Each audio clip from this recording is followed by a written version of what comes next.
É o Vida e Saúde de volta e agora a gente continua falando sobre saúde, mas agora a gente vai falar sobre saúde do seu pet. A gente vai entender aqui 8 cuidados essenciais para evitar doenças com o seu bichinho de estimação. Para falar sobre esse assunto, o Dr. Mário Calejo, ele é veterinário, já parceiro do Vida e Saúde. Obrigada pela participação, viu, doutor?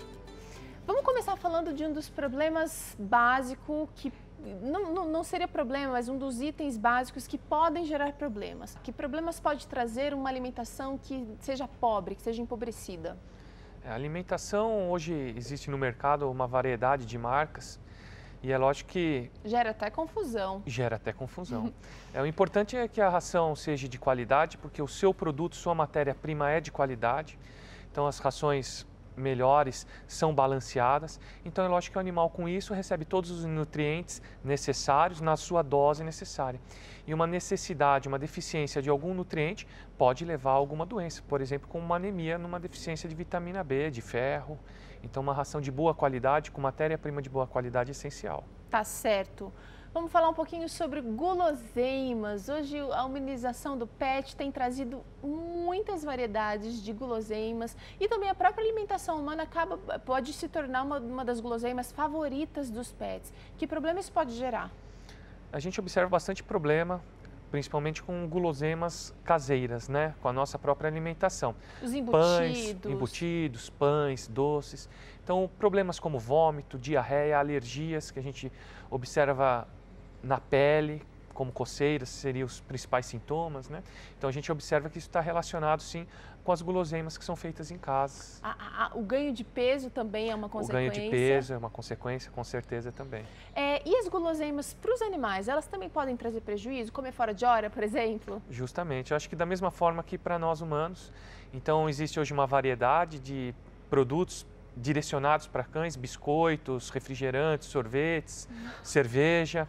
Então, tudo isso precisa ser feito de forma cautelosa, não pode esquecer que a alimentação principal, a ração, então, tem que ser fornecida e esses agrados como forma de petiscos. Tá. Entre esses dois itens, a alimentação de boa qualidade e as guloseimas, as famosas sobras de comida, tem algum problema a gente dar para o animal? Eu, particularmente, não vejo problema em fazer uma alimentação caseira. Ok. É lógico que isso, então, precisa ser balanceado, assim como para nós, uma porção de carboidrato, uma porção de proteína, alguns aminoácidos. Então, precisa ser uma alimentação balanceada e é lógico também, como eu falei, os doces, os pães, isso precisam ser evitados. Isso é prejudicial, gente. Agora é o seguinte, deixar a água sempre fresquinha. Será que isso também é essencial? Porque tem gente que acha, não, tem água, é animal, a gente não precisa também ficar cuidando demais. Tem muita gente que pensa assim. Mas é essencial ter uma água de boa qualidade, uma água fresca, que tem que ser trocada pelo menos uma vez ao dia, principalmente para gatos. Gato, onde que tem uma água que já está mais suja, onde que ele já bebeu por algumas vezes, gato não bebe a água e aí então a gente vai ter problemas secundários a ele não beber essa água por não ser uma água limpa. Pet tem problema renal também, doutor? Bastante. Olha só, então a gente precisa prestar atenção. Não existe uma quantidade ideal, adequada, a gente precisa deixar à vontade, é isso mesmo? Tem alguns cálculos que a gente pode fazer pelo peso do animal para ter uma quantidade que o cão precisa e o gato de água. Mas eu acho que não precisa ser tão exagerado assim. Eu acho que uma vasilha de água com uma quantidade pelo porte do animal é suficiente. Tá certo. Vamos falar um pouquinho sobre vacinas agora. Muitos problemas graves já foram melhorados, já foram resolvidos, mas a vacina é essencial. A vacina é essencial ainda, porque muitas doenças, por exemplo, como a sinomose, onde que a gente vê uma taxa de mortalidade muito alta, a única forma de prevenção é a vacinação.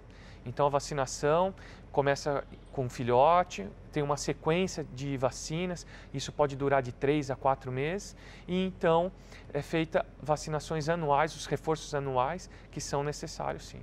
Inclusive para proteger o seu pet, mas também a sua família. Quem convive com os pets sabe muito bem, por exemplo, no caso da raiva, precisa de vacina também. Precisa de vacina. Ainda existe casos no estado de São Paulo de raiva em cães. Então a gente precisa seguir o calendário de vacinas certinho. E tem reforços, muitas vezes o governo mesmo acaba promovendo alguns reforços dessas vacinas mais essenciais, né?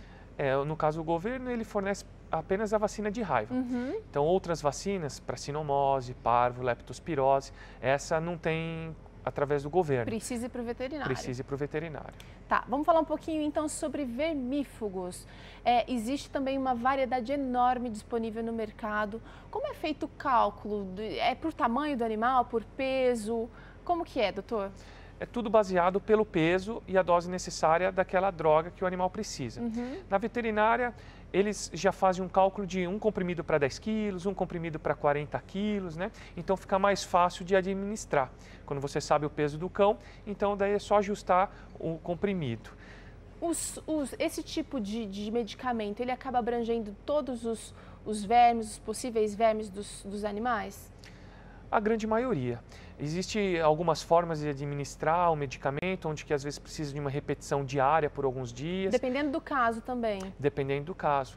É uma coisa que é importante chamar a atenção, principalmente quem frequenta cidades litorâneas, tem muito caso de um verme que se aloja no coração. Olha só. Então, existem vermífugos apropriados para esse verme, que precisa ser feito com frequência, principalmente para quem frequenta o litoral. Tá certo. Agora a gente vai falar sobre atividade física para os pets. Tem sido uma necessidade cada vez maior a prática de exercício para os animaizinhos. Por quê?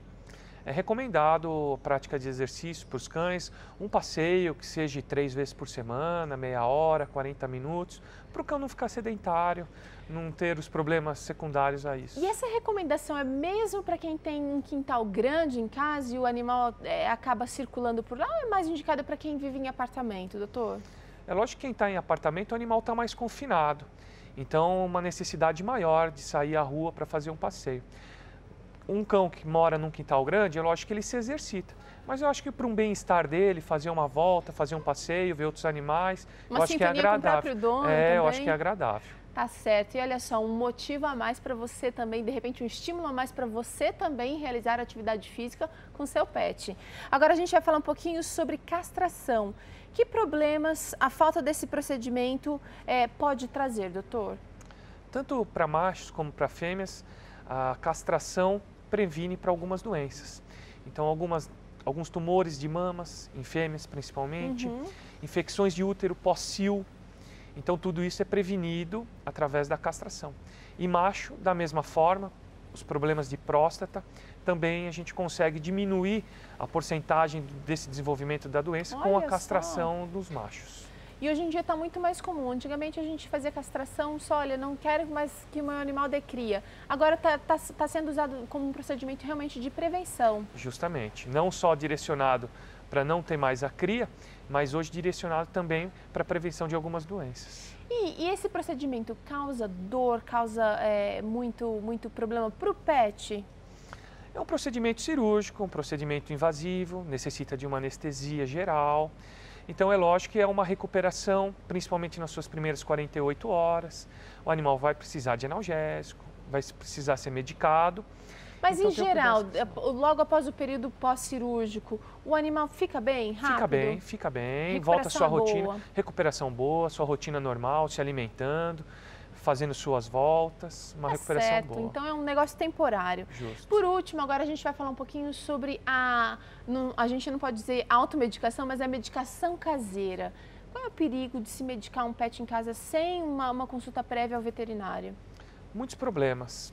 Uma atenção que tem que ser chamado é o uso do anti-inflamatório, que a gente observa bastante na clínica, que os anti-inflamatórios que a gente usa para os cães são bem diferentes, na sua grande maioria, do nosso humano. Uso humano. Então, problemas de gastrites, úlceras, com medicação de forma errada, ou uso de antibiótico, causando resistência nas bactérias. Então, tudo isso tem que ser usado com prudência. Muitas vezes a gente acaba utilizando remédio humano em animais. É comum essa prática ou não? São os remédios específicos para os animais? Não, os remédios humanos também são usados. Mas aí a dose que precisa ser calculada pelo especialista. Justamente, as doses são diferentes. Mas usos de medicamentos humanos também são direcionados para cães também. Animais. Tá certo. Quanta coisa a gente aprendeu, são 8 itens. Você que quer conferir cada um deles daqui a pouquinho, isso aqui está disponível lá no nosso blog, novotempo.com/vida e saúde. Por enquanto eu agradeço ao Dr. Mário mais uma vez pela participação. E a gente vai para um rápido intervalo. Na volta tem receita por aqui. A gente vai fazer bolo quente de maracujá. Uma delícia. Não sai daí que a gente já volta.